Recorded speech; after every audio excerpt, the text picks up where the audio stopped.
క్రైస్తలాడు దేవునికి స్తోత్రం కలుగునుగాక. దేవుని బిడ్డలారా, ఉదయకాల సమయమున మీ అందరికీ నా శుభవందనాలు తెలియజేస్తూ ఉన్నానండి. ప్రతి ఉదయం చక్కటి వాగ్దానంతో మీ ముందుకు వచ్చే కృపను దేవుడు మాకు ఇస్తున్న విధానాన్ని బట్టి దేవునికి స్తుతులు చెల్లిస్తూ ఉన్నానండి. హల్లెలూయా, హల్లెలూయా. దేవుని బిడ్డలారా, ఆయన బిడ్డలు ప్రతి దినం వాగ్దానంతో ప్రార్థనతో దినమును ప్రారంభించే కృపను దేవుడు మీకు ఇస్తున్న విధానాన్ని బట్టి దేవుని స్తుతించే వారంగా మనం ఉండాలని మరొకసారి ప్రభు పేడ తెలియజేస్తూ ఉన్నానండి. దేవుని బిడ్డలారా, ఈ ఉదయకాలం కూడా ఒక చక్కటి వాగ్దానంతో దేవుడు మనల్ని బలపరచబోతున్నారు, మనతో మాట్లాడబోతున్నారు. ఆ వాగ్దాన వచనమును నేను చదువుతూ ఉన్నానండి. మార్కు సువార్త 4వ అధ్యాయము దేవుని బిడ్డలారా 41వ వచనమును నేను చదువుతున్నానండి. అప్పుడు ఆయన, మీరెందుకు భయపడుచున్నారు, మీరింకనూ నమ్మిక లేక ఉన్నారా అని వారితో చెప్పాను.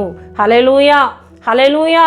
యేసుక్రీస్తు ప్రభువారు ఆయన శరీరధారిగా వచ్చిన ఆ దినములలో ప్రియదేవుని బిడ్డలారా, ఆయన శిష్యులతో ప్రయాణాన్ని కొనసాగిస్తూ ఉన్నప్పుడు శిష్యులతో మాట్లాడుతున్న మాటగా వాగ్దానముగా ఇక్కడ దేవుని వాక్యంలో మనం చూస్తూ ఉన్నామండి. అప్పుడు ఆయన, మీరెందుకు భయపడుచున్నారు, మీరింకనూ నమ్మిక లేక ఉన్నారా అని శిష్యులతో యేసుక్రీస్తు ప్రభువారు మాట్లాడుతున్న మాటగా దేవుని వాక్యంలో మనం చూస్తున్నాం. దేవుని బిడ్డలారా, ఒక చిన్న దోణిలో యేసుక్రీస్తు ప్రభువారు శిష్యులు కలిసి వారి ప్రయాణాన్ని కొనసాగిస్తూ ఉన్నప్పుడు దేవుని బిడ్డలారా, యేసుక్రీస్తు ప్రభువారు అదే దోణిలో ఏమండి దోణి అమరమున తలగడ వేసుకొని ఆయన నిద్రిస్తూ ఉన్నారు. అదే సమయంలో ప్రియదేవుని బిడ్డలారా, ఈ దోణితో పాటు అనేక దోణులు కూడా ప్రయాణం చేస్తూ ఉన్నాయి. ఆ సమయంలో అకస్మాత్తుగా సముద్రంపై పెద్ద తుఫాను రేగి పెద్ద గాలి చేత దోణెలను ఒక్కసారిగా అటు ఇటుగా కదిలిస్తూ వేస్తూ ఉన్నాయి. ఆ సమయంలో శిష్యులు యేసుక్రీస్తు ప్రభువారి యొద్దకు వచ్చి అంటూ ఉన్నారు, అయ్యా, మేము నశించిపోతున్నాం, నీకు చింత లేదా? మేము నశించిపోతున్నాం, నీకు చింత లేదా అని యేసుక్రీస్తు ప్రభువారిని వారు ప్రశ్నిస్తూ ఉన్నారు. అప్పుడు యేసుక్రీస్తు ప్రభువారు పలికిన మాటనే మనం చదువుకున్నామండి.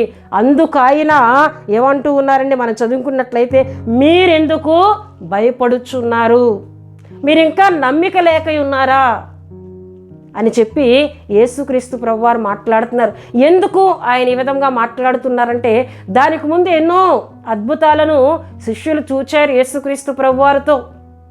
పక్షవాయు గలవారిని యేసుక్రీస్తు ప్రభువారు ఎలా స్వస్థపరిచారో, అంతేకాకుండా కుష్టి రోగిని ఎలా స్వస్థపరిచారో, అనేక మంది విషయంలో యేసుక్రీస్తు ప్రభువారు ఎన్ని అద్భుతాలు చేస్తున్నారో ఇవన్నీ వారు కనులారా చూస్తున్నారు, కానీ ఆయనను నమ్మలేక ఉన్నారండి. కనుకనే యేసు ప్రభువారు అంటున్నారు, మీరెందుకు భయపడుతున్నారు? ఎన్ని అద్భుతాలు నాతో ఉండి మీరు చూస్తున్నారు కదా, మీరు నశించిపోయేటట్లు నేను మిమ్మల్ని విడిచిపెడతానా? మీ ప్రాణముల హాని నేను కలిగిస్తానా అని చెప్పి యేసు ప్రభువారు అంటున్నారు, మీరెందుకు భయపడుతున్నారు? నేను మిమ్మల్ని కాపాడుటకు వచ్చిన దేవుణ్ణే, మిమ్మల్ని రక్షించుట కొరకు వచ్చిన దేవుణ్ణే. మీరు నశించిపోతుంటే నేను చూస్తూ ఉండే దేవుణ్ణి కాదని ఆయన అంటూ, మీరు ఇంకా నమ్మిక లేక ఉన్నారా? ఎందుకు మీరు ఇంకా నమ్మిక లేకుండా ఉన్నారు అని యేసుక్రీస్తు ప్రభువారు చెప్పి వెంటనే ఆయన గాలిని తుఫాన్ని గద్దించినప్పుడు అవి నిమ్మలమాయనని దేవుని వాక్యంలో చూస్తున్నాం. ఈ విషయాన్ని చూచిన వారు చూడండి ప్రియ దేవుని బిడ్డలారా, అప్పుడు ఆయన, మీరెందుకు భయపడుచున్నారు, మీరింకనూ నమ్మిక లేక ఉన్నారని వారితో చెప్పారు. వారు మిక్కిలి భయపడి, ఈయన ఎవరో, గాలియు సముద్రమును ఈయనకు లోబడుచున్నవని ఒకరితోనొకడు చెప్పుకొనిరి. హల్లెలూయా. ఈయన ఎవడో అని ఒకరితో ఒకడు చెప్పుకొని మాట్లాడుతున్నట్లు అక్కడ దేవుని వాక్యంలో మనం చూస్తున్నామండి. అంటే అంతవరకు కూడా యేసుక్రీస్తు ప్రభువారు దేవుడని వారు నమ్మలేకున్నారు. అద్భుతాలు చేస్తున్నారు, ఆశ్చర్యకార్యాలు చేస్తున్నారు, ఏదో చేసుకుంటూ వెళ్ళిపోతున్నారని మామూలుగానే యేసు ప్రభువారిని చూస్తున్నారు. కానీ ఎప్పుడైతే ఆయన గాలిని సముద్రాన్ని గద్దించినప్పుడు వారు అనుకుంటున్నారంట, ఈయన ఎవరో, ఈయనకు గాలియు సముద్రమును ఎలా లోబడుచున్నాయని ఒకరితో ఒకరు చెప్పి అప్పటి నుండి ఆయనకు భయపడడం వారు ప్రారంభించినట్లు దేవుని వాక్యంలో మనం చూస్తున్నాం. ప్రియదేవుని బిడ్డలారా, నిజమే, ఉదయకాలం దేవుడు తన వాగ్దానంతో మనందరితో మాట్లాడుతున్నారు. ఎన్నో అద్భుతాలు మనం చూస్తున్నాం, ఎన్నో ఆశ్చర్య కార్యాలు మనం చూస్తున్నాం. ఎంతో భయంకరమైన సంఘటనలు ఎదురవుతున్నప్పుడు ఆయన మనల్ని విడిపించిన సందర్భాలు ఎన్నో ఉన్నాయి. కానీ మరలా సమస్య వచ్చినప్పుడు భయపడుతున్నాం, దేవుణ్ణి నమ్మలేకపోతున్నాం. ఈ సమస్య నుండి ఆయన మనల్ని విడిపించగలరా లేరా అని ఒక అవిశ్వాసంలోకి మనం వెళ్ళిపోతూ ఉన్నాం. గనుకనే దేవుడు ఉదయకాలం మాట్లాడుతున్నారు, ఇంకనూ మీరు నన్ను నమ్మలేకపోతూ ఉన్నారా? ఎందుకు మీరు భయపడుతూ ఉన్నారు? సమస్యలను చూసి భయపడుతున్నారు, రోగములను చూసి భయపడుతూ ఉన్నారు, ఆర్థిక పరిస్థితులకు భయపడుతూ ఉన్నారు, ఈ లోకంలో ఎదురవుతున్న శోధనలకు మీరు భయపడుతున్నారు. మీరు భయపడవద్దు, నేను మీతోనే ఉన్నాను కదా. యేసుక్రీస్తు ప్రభు వారు అదే ధోనిలో ఉన్నారండి. వారితో ఉన్నప్పటికీ కూడా వారు భయపడుతున్నారంటే ఆయనను వారు పరిపూర్ణంగా గుర్తెరగలేని అవిశ్వాసంలో అక్కడ శిష్యులు ఉన్నట్లు దేవుని వాక్యంలో మనం చూస్తున్నాం.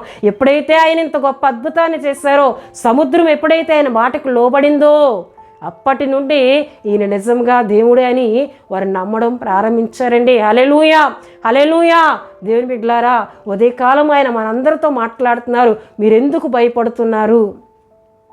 యెషయా గ్రంథం 41:10 మనం చూసినట్లయితే దేవుని బిడ్డలారా, ఏమండి, భయపడకము, నేను నీ దేవుడినై ఉన్నానని అక్కడ దేవుని వాక్యంలో చూస్తాం. భయపడకము, నేను నీ దేవుడినై ఉన్నాను. దిగులు పడకము, నేను నిన్ను బలపరుతును.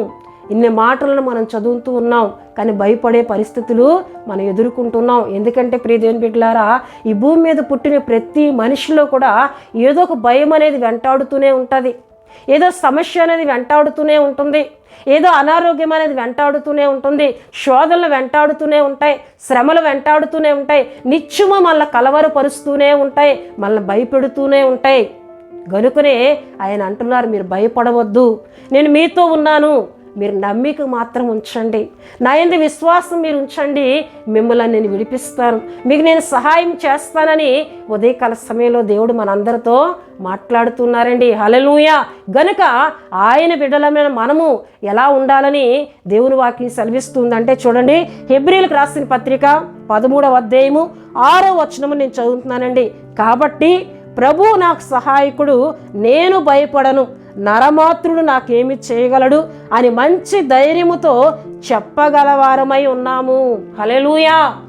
పౌలు గారు అంటున్నారు, అపోస్తలుడైన పౌలు గారు హెబ్రీయులకు రాసిన పత్రికలో మనం చూసినట్లయితే అక్కడ సంఘానికి ఆయన తెలియపరుస్తూ అంటూ ఉన్నారు, ఏమంటే దేవుని వాక్యంలో మనం చూస్తే, ప్రభువు నాకు సహాయకుడు, నేను భయపడను అని మంచి ధైర్యముతో చెప్పగలవారమై మనం ఉన్నాం. ఎందుకంటే ఆయన మనకు సహాయకుడిగా ఉన్నప్పుడు, ఆయన మనతో ఉన్నప్పుడు మనం భయపడవలసిన విషయము లేదు, మనం భయపడవలసిన అసలు పరిస్థితులే లేవండి. హల్లెలూయా, హల్లెలూయా. దేవుని బిడ్డలారా, ఆయన మనతో ఉన్నారు. ధైర్యముగా మనం చెప్పాలి, ఆయన నాకు సహాయకుడు, ప్రభువు నాకు సహాయకుడు, నేను భయపడను, నరమాత్రుడు నన్నేమి చేయగలడు.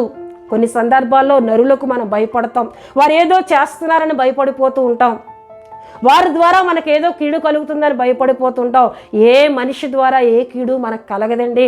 ఆయన మనతో ఉన్నప్పుడు, ఆయన మనతో ఉన్నప్పుడు ఏవి కూడా మనల్ని ఏమీ చేయలేవని దేవుడు ఉదయకాల సమయంలో మాట్లాడుతున్నారు.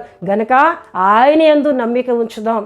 ఆయన మనతో ఉన్నారని, మన మధ్యలోనే ఉన్నారని, నిత్యం మనల్ని కాపాడుతున్నారని పరిపూర్ణమైన నమ్మికతో ఈ వాగ్దానాన్ని విశ్వసిద్దాం. ఈ వాగ్దానంలో ప్రతి దీవెనను మనం పొందుకుందాం. ఉదయకాలం దేవుడు మనతో మాట్లాడుతున్నారు, భయపడకము, నేను నీ దేవుడినే ఉన్నాను, నీ దేవుడుగా నేను ఉన్నాను కనుక నువ్వు భయపడవలసిన అవసరము లేదు. గొప్ప ధైర్యముతో ప్రభువు నాకు సహాయకుడని నువ్వు చెప్పగలిగే ఆత్మీయతలో ఉండాలి.